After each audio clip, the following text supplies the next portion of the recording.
Hello everyone, welcome back to our channel, and this is a day 19 of our 30 days DSC challenge. Today we will discuss about matrix diagonal sum. Easy mark problem है, problem number 1572. अगर इसका acceptance rate देखें तो 84% acceptance rate है और ये 1 बार interview में पूछी जा चुकी है और वेरी इजी प्रॉब्लम है. अभी हम लोगों का टॉपिक मैट्रिसेस चल रहा है, तो हम जितने भी मैट्रिसेस की प्रॉब्लम्स हैं उनको मैं कवर कर रहा हूं. इससे पहले स्पाइरल मैट्रिक्स 1, स्पाइरल मैट्रिक्स 2 और एक्सपाइरल मैट्रिक्स 3 और 4 रह गई है, उसको भी हम बहुत जल्दी कवर करने वाले हैं. तो आज अभी तक मीडियम प्रॉब्लम्स देख रहे थे, तो आज एक इजी मार्क्ड प्रॉब्लम लेके आए हैं जो कि बहुत ही आसान है और बहुत ही आसानी से हो भी जानी चाहिए. सबसे पहले आप लोग इसे वीडियो को पॉज करके खुद ट्राई कीजिए. उसके बाद चलिए, आई होप आप लोगों ने ट्राई किया होगा. तो अब हम इसका अप्रोच समझते हैं. इसमें क्या हुआ, एक मैट्रिसेस दी जाएगी, उसमें ये डायगोनल का सम फाइंड करना होगा. जैसा कि हम लोगों को पता है कि कोई भी मैट्रिसेस में दो डायगोनल होते हैं, एक प्राइमरी डायगोनल और एक सेकेंडरी डायगोनल. प्राइमरी डायगोनल वो होता है जहां पे आई और जे दोनों इक्वल होते हैं. प्राइमरी डायगोनल में आई और जे दोनों इक्वल होते हैं. ये तो मैं फाइंड कर पाऊंगा, प्राइमरी डायगोनल तो इजीली फाइंड हो जाएगा. लेकिन अब बात आती है सेकेंडरी डायगोनल. सेकेंडरी डायगोनल को कैसे फाइंड करूंगा? सबसे पहले मैं दो फॉर लूप लगा लूंगा, मैट्रिसेस को पूरा ट्रेवर्स करूंगा और जब आई और जे दोनों वेरिएबल हमारे इक्वल हो जाएंगे उसे हम सम में अपने ऐड करता जाऊंगा. एक सम नाम का वेरिएबल को बना लूंगा और उसमें हर बार सम में जोड़ता जाऊंगा. अब बात आती है सेकेंडरी डायगोनल. इस सेकेंडरी डायगोनल के एलिमेंट्स को कैसे निकालें, उनको कैसे ऐड करें. तो सेकेंडरी डायगोनल को निकालने का एक सिंपल सा तरीका है. कैसे कर सकते हैं? देखिए, प्राइमरी डायगोनल आसानी से फाइंड आउट हो जाएगा, because when I equal to J then add the element in the secondary diagonal. Find कैसे करेंगे वो देखते हैं. क्या करेंगे? सेकेंडरी डायगोनल क्या है? 7 5 3, ये हमारा सेकेंडरी डायगोनल है. यहाँ पे हमारा सेकेंडरी डायगोनल क्या है? यहाँ पे जो हमारा सेकेंडरी डायगोनल है ये है. यहाँ पे जो हमारा सेकेंडरी डायगोनल है ये है 7 5 3, ये हमारा सेकेंडरी डायगोनल है 7 5 3. तो अब इसको हम कैसे सॉल्व करेंगे? बिल्कुल सिंपल सा अप्रोच है. क्या करेंगे? देखो यहाँ पे, देखो यहाँ पे फर्स्ट रो है, सॉरी फर्स्ट कॉलम है. यहाँ पे ये फर्स्ट कॉलम है. अब रो की वैल्यू कितनी है? रो की वैल्यू है 2. यानी कि अगर हम यहाँ पे देखें 0 प्लस, अगर हम यहाँ पे 0 प्लस 2 यानी कि रो की वैल्यू है 2 और कॉलम है 0, तो कितना आएगा? 3. ये आ गया 3. अभी 5 एलिमेंट ऑलरेडी कंसीडर हो चुका है, तो 5 को हम दोबारा इसे अपने सब में ऐड करेंगे नहीं. अब ये 3, इस 3 को अगर बात करें हम,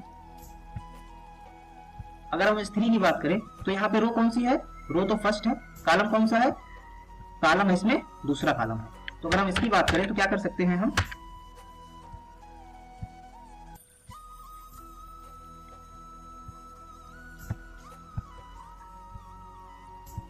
तो हम इसमें जोड़ देंगे 0 प्लस 2 ऐड कर देंगे, ये भी कितना हो रहा है? 3 इक्वल हो रहा है. तो यहाँ पर भी हमें एक अप्रोच मिल चुकी है. यहाँ पे हमें एक फॉर्मूला मिल चुका है कि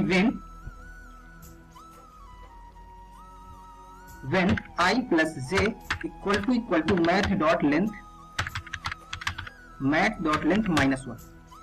यानी कि I plus j की जब वैल्यू मैट्रिक्स के लास्ट इंडेक्स के इक्वल हो जाती है तब मुझे इस एलिमेंट को सम करना होगा. बस इतना सा अप्रोच है. और एक condition I equal to j वाली हो जाएगी इसमें, I इक्वल टू j, और दूसरी कंडीशन क्या हो जाएगी? और इसमें दूसरी कंडीशन हो जाएगी when I plus j equal to math dot length minus 1. तो ये हो जाएगी और इसमें मेरे आउटपुट आ जाएगा. जैसे देखिए 1 प्लस 5 प्लस 9 और 7 5 3 8 करेंगे तो आउटपुट कितना आ जाएगा? 25. आई होप आप लोग अप्रोच को समझ चुके हो. आप लोग वीडियो को पॉज कीजिए और उसको कोड में कन्वर्ट कीजिए. तो चलिए अब इसे कोड में कन्वर्ट कर लेते हैं. सबसे पहले मैट्रिसेस की लेंथ निकाल लूंगा, क्योंकि ये n क्रॉस n मैट्रिसेस होगी तो मुझे पता है, तो एक ही वेरिएबल बनाना पड़ेगा. n equal to math dot length, दो फॉर्मूला, एक सम नाम का वेरिएबल स्लैश कर लूंगा 0 से, और फॉर लूप लगा लूंगा एक रो के लिए और एक कॉलम के लिए.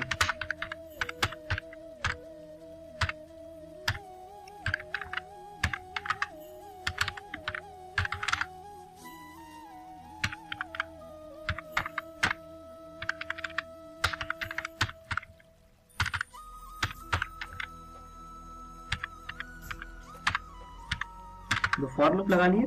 अब इसके अंदर कंडीशन देनी पड़ेगी मुझे, if I equal to j और j plus i equal to n minus 1. अगर ये हो जाता है तो हमें क्या करना पड़ेगा? अपने सम में मुझे ARR और जे को सॉरी मैट है यहाँ पे, मैट आई कामा जे को हम डाल देंगे और लास्ट में अपने सम को हम रिटर्न कर देंगे सम को। बस सिंपल सा अप्रोच है। अब एक बार इस प्रॉब्लम को रन करके देखते हैं, अगर कोई एरर होगा तो उसे रिजॉल्व कर लेंगे। यहाँ पे ये n होगा, n तो नहीं होगा क्योंकि इनको हम इनिशियलाइज ही नहीं किए हैं, n होगा।